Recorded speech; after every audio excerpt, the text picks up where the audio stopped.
Back Row Ministry, the world premiere, Mr. Motley back at you live and direct. Want to kind of scale back, calm down the tone of the world right now, talk about things we can still enjoy. We see the foolishness going on in the Middle East. As we said, other players will join the war between the Zionists and the Islamic republics. And this is a war on Zionism. This is not a war on Judaism. Judaism is a religion practiced by millions. Some of those that practice Judaism are Ethiopians. They are black people. So this is not a war about Judaism. Judaism is not a race of people.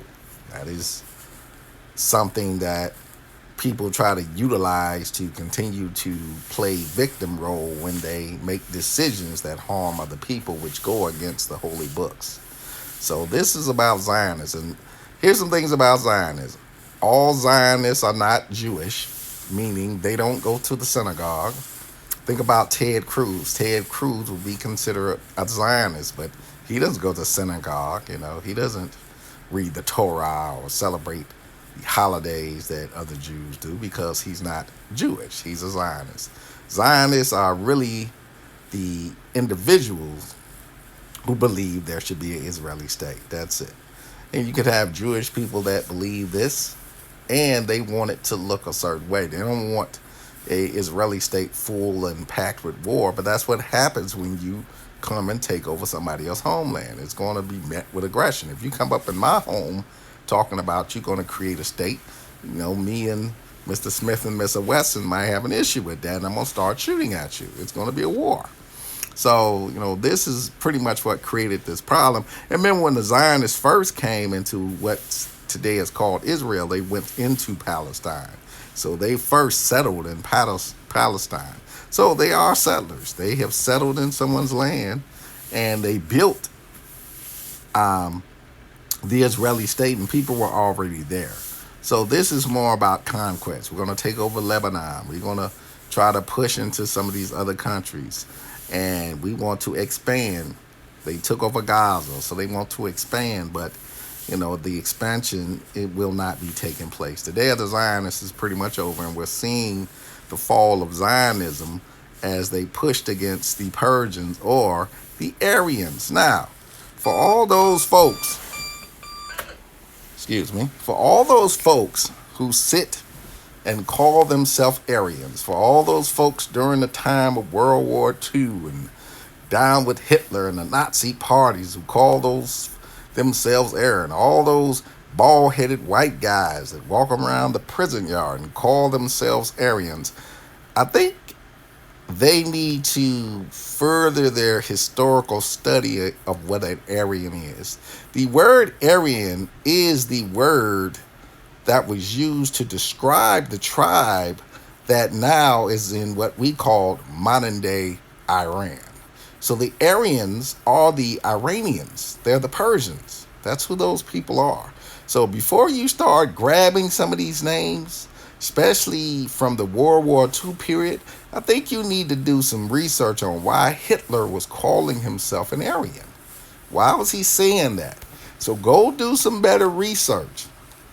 Go do some better research before you stamp a name on yourself, because the Aryans are the Iranians. That's who those people are. That's the history of that word Aryan.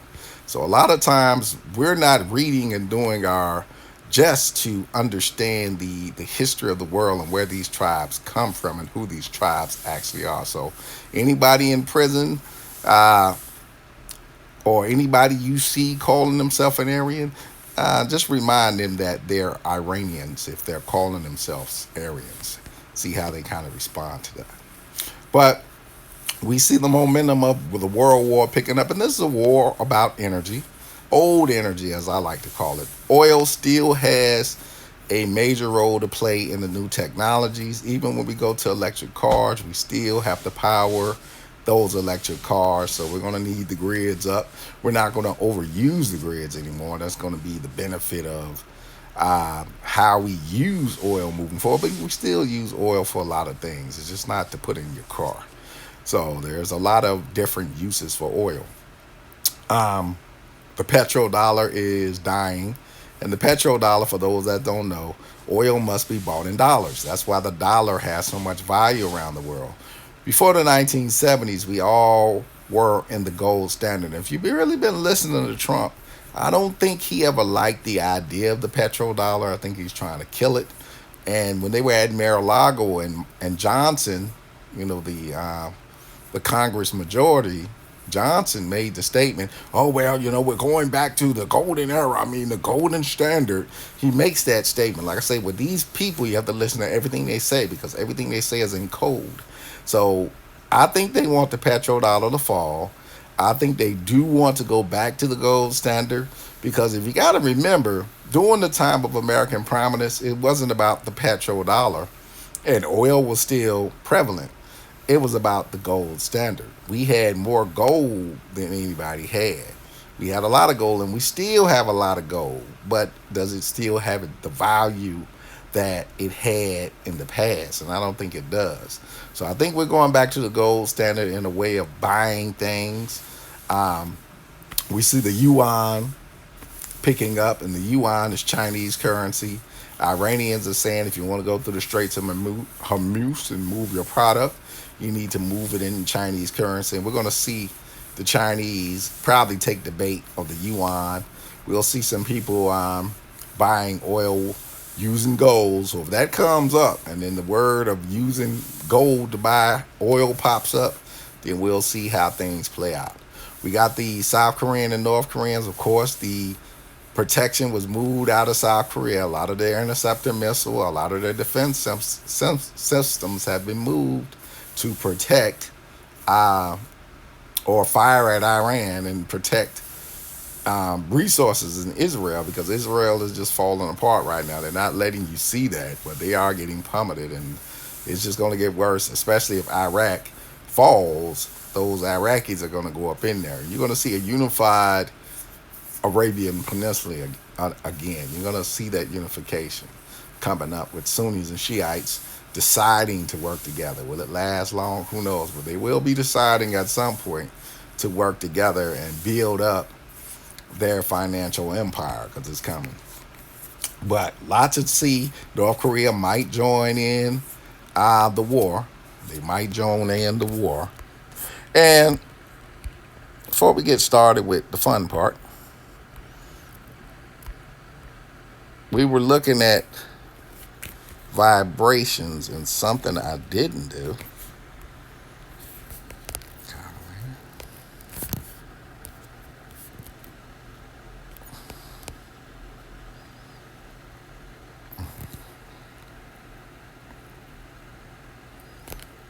Bear with me, they play with the calculator when they don't want you to do anything. We didn't put in New World Order in the last video. So, New World Order 75 and 69, that's New World Order.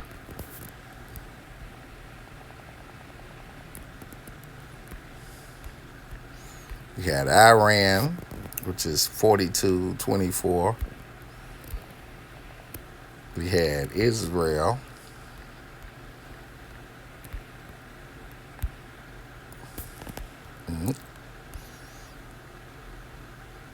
And trying to find our vibration.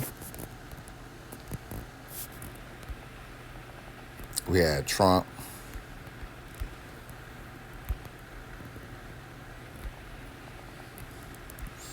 I'm going to throw petrodollar.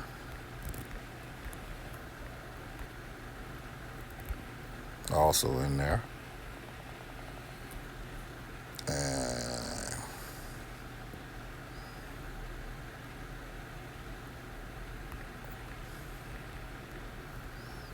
I think that's how you spell hummus. And we got the Straits of Hormuz. So these are the numbers that are in play. Hormuz or Straits of Hormuz, 95, 23, 27, 31. And let's spell hummus right.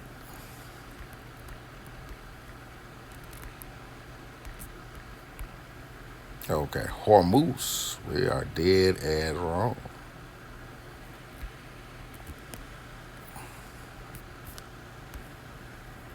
We're not wrong, so it's Hormuz.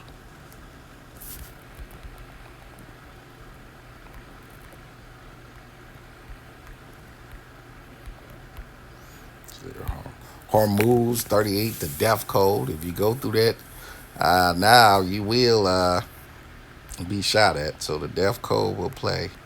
And we got our big player, Trump. And Donald Trump. No, Trump. And of course, WW.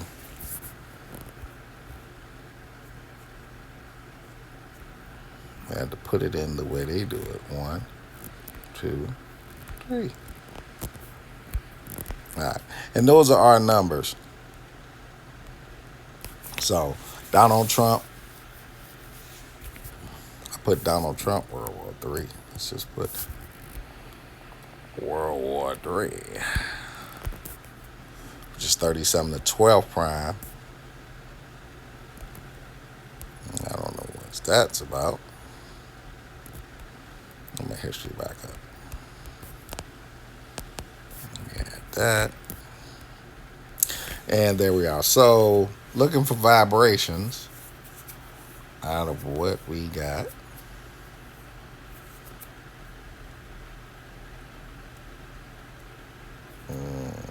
Not a lot of vibrations in this story. Very strange as far as things that vibrate with each other. See, Trump is 48. Trump by itself, 88, 25, and 29. And we got Trump early on. Hormuz is 25. Trump is 25. So see the Straits of Hormuz, 25. Donald Trump is 25. Petrodollar 55 and 62.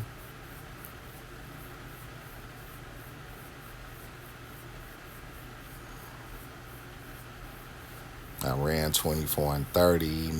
New World Order 75 and 69. Trying to see if we see. But these are the numbers. So the numbers that we do have vibrating is Trump and that Straits of Hormuz. So we know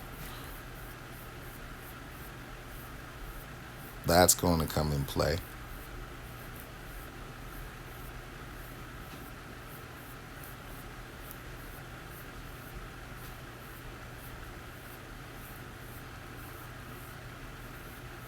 And that's it. So a lot of stuff to look at, but we'll keep looking at the numbers. But please snapshot this. These are all the numbers that we're going to be looking at moving forward. A lot of numbers. We got the World War III, of course, the number 12 is the number of completion. Donald Trump, 88, 29, the 10th prime. Hormuz, 38, death. You ride through the Straits of Hormuz at your own risk now. Petrodollar, 55 and 62. Israel 28 and 44, the kill code that we talked about. uh, Iran 24 and 30, and we got New World Order, which is 75 and 60 now. So things to watch out for as we move forward in this war. But a lot of moving parts in this war, a lot of things taking place in this war. All right, so lighter note. Last night was the Oscars, and one battle after another, which was a film that touched on immigration. They had to put that in a Hollywood movie.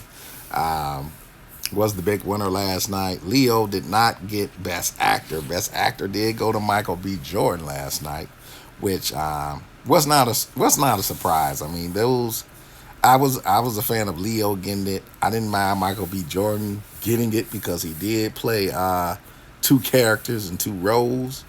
So I didn't mind him getting it. Chalamet did a good job, but his character was very annoying.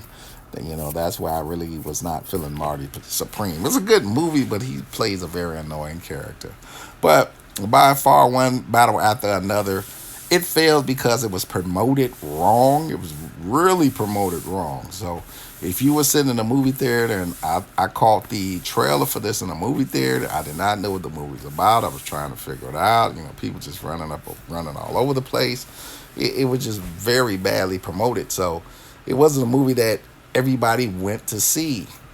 And after it kind of moved to HBO Max and opened in theaters, people got a chance to really see it. But HBO Max really opened the movie up where people were able to sit back, watch the movie, and gain an understanding of what it was about. So, really good movie. Once you sit and watch it, Sean Penn won Best Supporting Actor, which definitely he had locked that down for his role as the ultimate bad guy and not so bright bad guy in one battle after another. But definitely a well deserved win, but for one battle after another. Tiana Taylor did not win Best Supporting Actress. That went to Amy Madigan for her role in Weapons, which was another good role. She played the hell out of that old evil woman in Weapons. I highly enjoyed that movie, especially when they got her ass. Them kids messed up. But definitely a big win for Amy Madigan, another person who had never won an Oscar the first time. Oscar winner, not even many nominations. But Leo, he's got one. This is one I thought he would get for one battle after another, but got beat out by the Young Buck.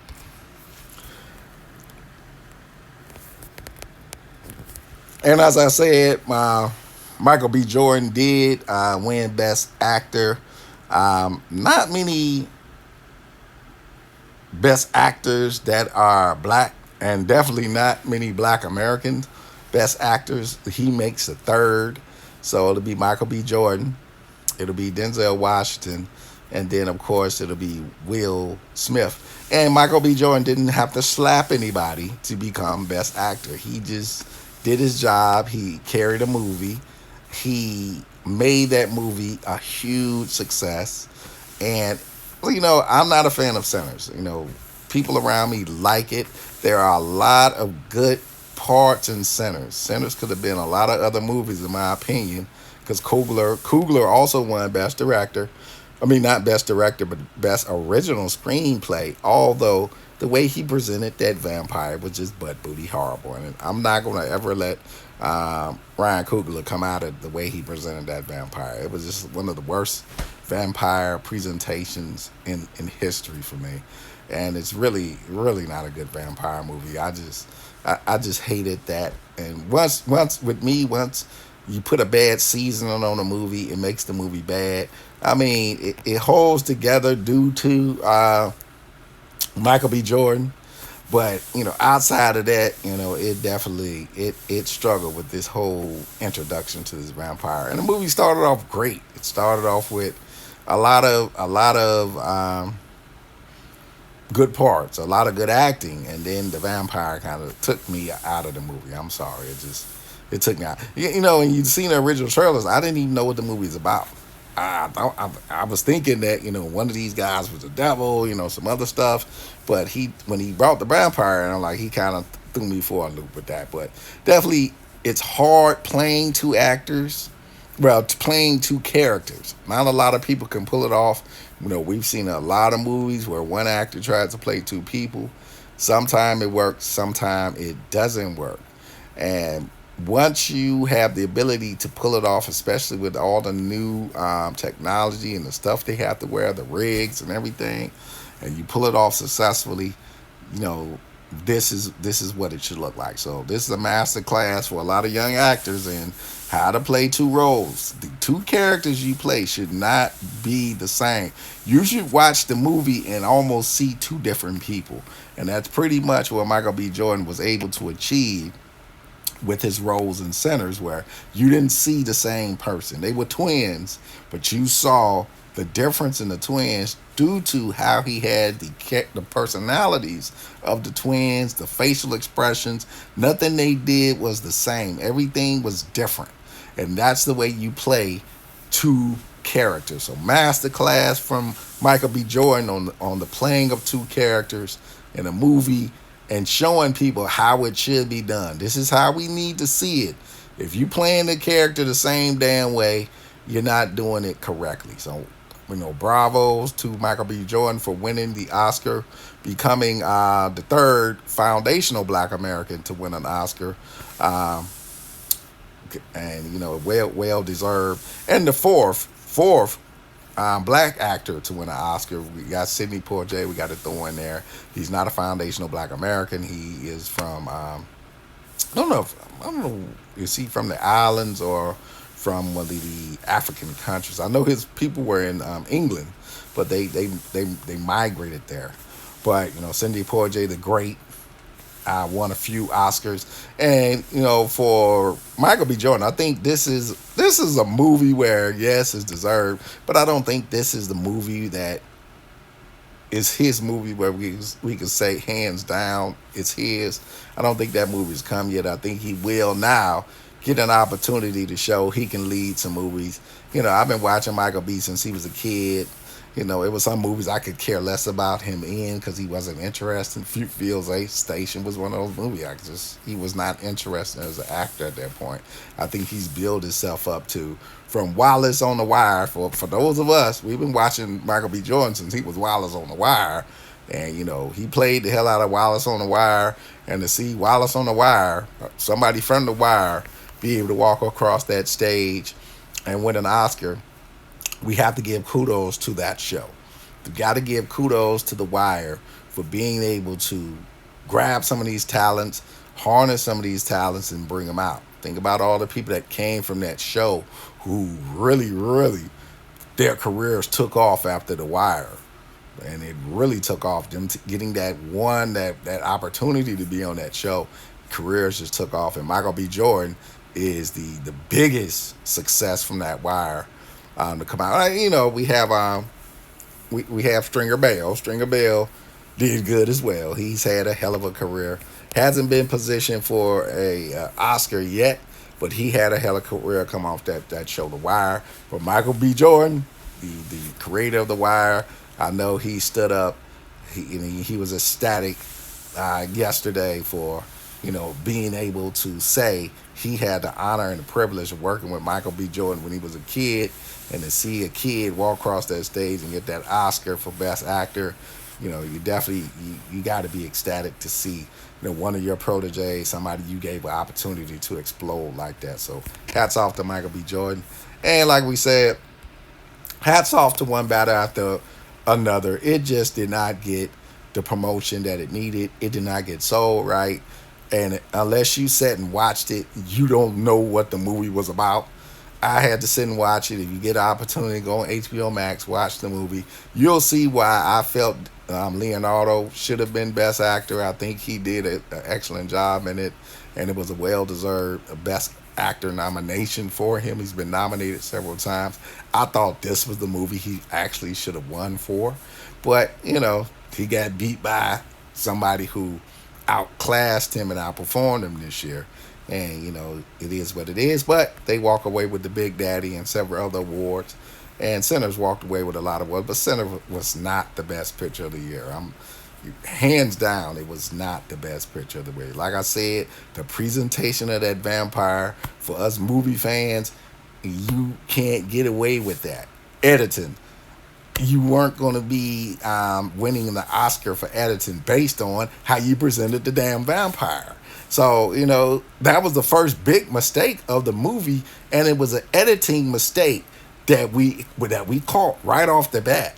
So that's why they didn't win for best editing, because that was shitty editing. They should have did a better job, and really he needed a better plan of how he's going to present that vampire. And I think he was writing so much good shit he forgot, Brian, you got to bring the vampire in here, and he just fucked it up all to hell. So I can't I'm sorry, Coogler's gonna have to eat that presentation of vampire for the rest of his career. I hope he does some more movies where he really can kind of keep his flow going. But no, The Sinners was not the best picture. Mr. Maki, Back Road Ministry, peace and hungry.